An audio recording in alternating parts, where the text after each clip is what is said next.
I'm so excited about the Stationery Swatchbook update. There are two amazing updates that are going to save you so much time and make this just the coolest product. If you are not familiar, please watch my other video first that will explain what Stationery Swatchbook is.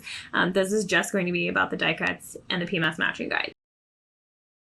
So all of your color palettes are going to be now divided into two different categories to make everything a little bit easier to use, collapsed, and then we'll add the die cut shapes category. In your download, you're going to receive one file that has the entire new palette with the updates. You're also going to receive a palette that's just the updates. So the main thing here is the die cut shapes and then also the Lesabo papers. So this paper line is brand new, so that will be in that file as well. This is if you have made a bunch of changes to yours, moved things around, made it your own, you can just download the things that are new, which is the die cut shapes and the Lesabo line. Otherwise, you can just download the entire Swatchbook and it can replace your old one and it will have everything in it. Now with the die cut shapes, there are just a couple of things that I need to draw attention to. First of all, the Copper Willow standard dies, she does not have these digitized. So all I have done here is just include a link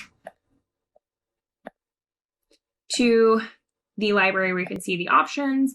That will pull you to here. You can bookmark this link and I'll continue to update it. It's just Google Photos folder. The sizes of things are in the file names on here, so you can search by size through this folder. When you download things, you'll be able to see the titles, etc. So all of the different like circle sizes, everything that they have at Copper Willow standard, there's so many in here. If they ever do get them digitized, I will happily add them to the Illustrator, the Creative Cloud library. But at this time, you'll just be able to see them here, and you can reach out for those specific die lines and sizes and angles if you need them. That is the only one that is like that. All the other ones are pretty standard. So let's do like Principal envelope liners. You choose the shape that you want, you drag it out here, you click it, you're going to get this shape. Let's use a Euroflap one so that it at least looks a little bit more interesting. There we go. So when you just drag it out here, it kind of drags as like a shape and you have to like embed it and then you have to release this clipping mask and ungroup, and it's kind of complicated. It takes a few steps. So when you're dragging it out, just click Alt and then you'll get it just as a shape and you'll be able to like change the stroke color, fill, whatever, move it around how you want. This is how you want to use it. So just hold Alt when you're dragging everything out, hold Alt, and then click, and it will come in exactly as you want it as a shape in Illustrator. All of these shapes were brought in through Illustrator. I didn't want to do an Illustrator, InDesign, and Photoshop version of all of them. So if you do use InDesign, you might need to do a little bit of converting. You can absolutely use all of these and they are going to be the correct shape and size and ratio. However, they're just going to look a little bit pixelated in here. And you can tell the difference based on them having like this little AI here. They would have an IDMS if they were InDesign. So if you do want to convert those and add those in, of course, you're welcome to do that. And you can use the Illustrator versions to do that, but I wanted to keep it simple and not have multiple versions of every single die shape. These are all the standard dies that they have, so you won't have to pay for a custom die if you use any of these shapes. They are, of course, subject to change. So as with all of the color swatches, if a color is removed from the palette, then even though it's in the Swatchbook still, you won't be able to order that paper color. So just make sure you're checking that these dies are still available before ordering anything. Announcement Converters is only going to have their Euroflap liners because those are the only templates that they offer at this time. Generally, square flap liners are just rectangles, so it's usually pretty easy. And then they do have some of these sheet size options, which is how you can set things up so they can print a few more per sheet if they want you to set it up on that, or you prefer to set it up that way. I do have the sheet size, which would be the artboard size, listed on this name right next to it. So this one would be 12.5 by 19. Similarly, Princewell, it matters a lot what size the artboard is. That's not going to be the case for all of these different vendors. Some of them don't care what size paper it comes on as long as it's got the correct die lines. So with Princewell, I did include the artboard size next to the shape here as well. So for instance, for this 4-bar cotton one, you'd make the artboard 4.5 by 4.5. So that is the correct artboard size for everything right next to those options. They have tons of different envelope liner options. And generally everything is divided by size. All of that should be pretty self-explanatory. I think that's everything on the die cut options. I have started using this and it's so, so helpful just to have them right there that you can just pull into any document. It is amazing. And if you prefer to pull it in like on an artboard or on a different setup or whatever, you can also kind of add those shapes to your library. Anything that's convenient for you, you can add into this library and it won't affect anyone else's library. So the second part of the update, woohoo, is the PMS matching guide. Let's see what this is. Okay, so this is a shared spreadsheet. It will be view only. You will not be able to change anything without making copies, but feel free to make a copy and sort it however you want, change it to whatever you want, put whatever you want, things you want at the front, etc. I want you to make this as useful for you as possible, but don't change anything on the main spreadsheet. If you find a way to do that, just don't do it because you're going to screw with everybody else's. This is property of Design by Laney. This took so many hours and money and time and just everything, brain power, to put this together. I manually matched almost every single swatch on the sheet to the Pantone deck. So you are not allowed to share this with anyone outside of your company. You are not allowed to give this permanently to anyone who might leave your company. Share this within your company. And you can share 1 or 2 swatches with someone if they need it, but do not send any part of this spreadsheet or screenshots of the spreadsheet to anyone else. If I see anyone doing that, I will be billing them additionally for additional licenses. So this is my intellectual property. It's going to save you so much time, effort, energy, money, etc.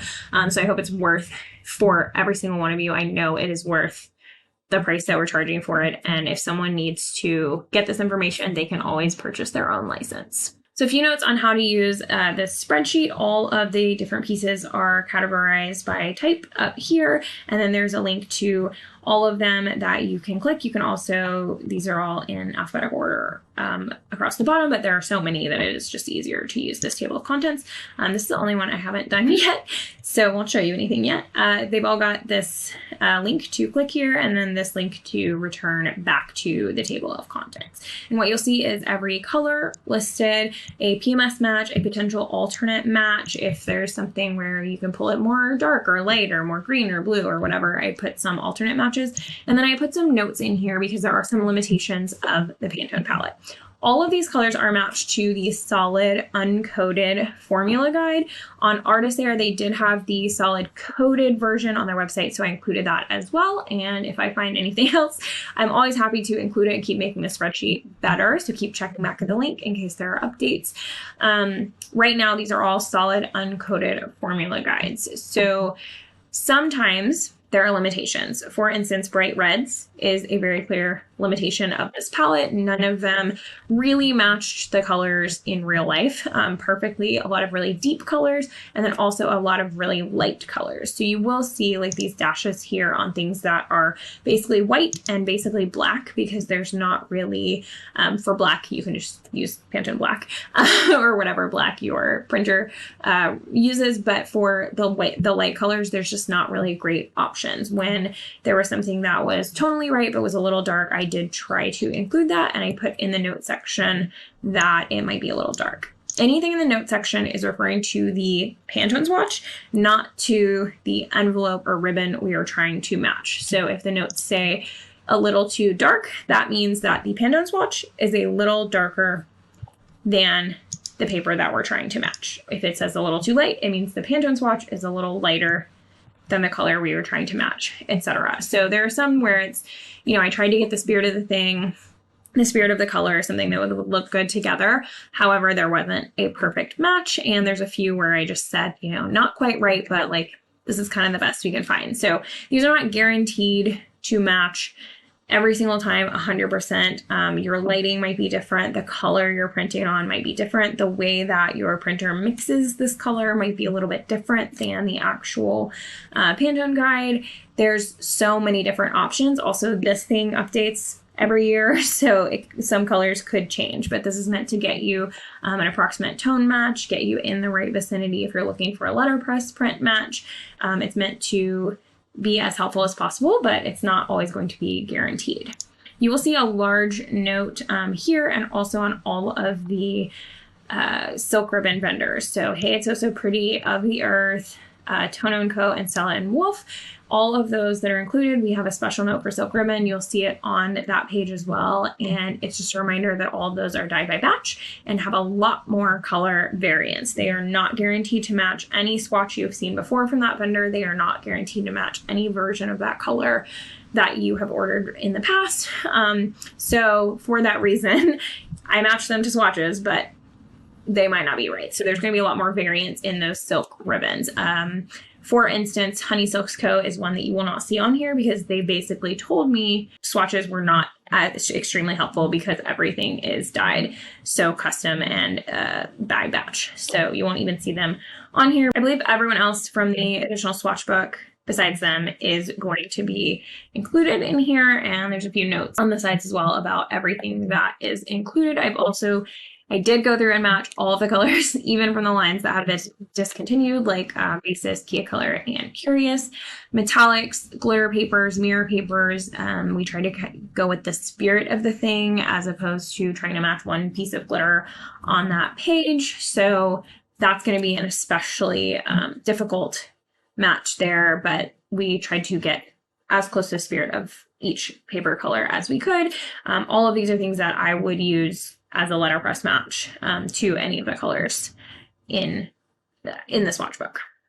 So in your update, you'll find a few different things. You'll find the link to this PMS matching spreadsheet. Again, do not share it outside of your company. If you have any questions about licensing or usage, feel free to reach out to me.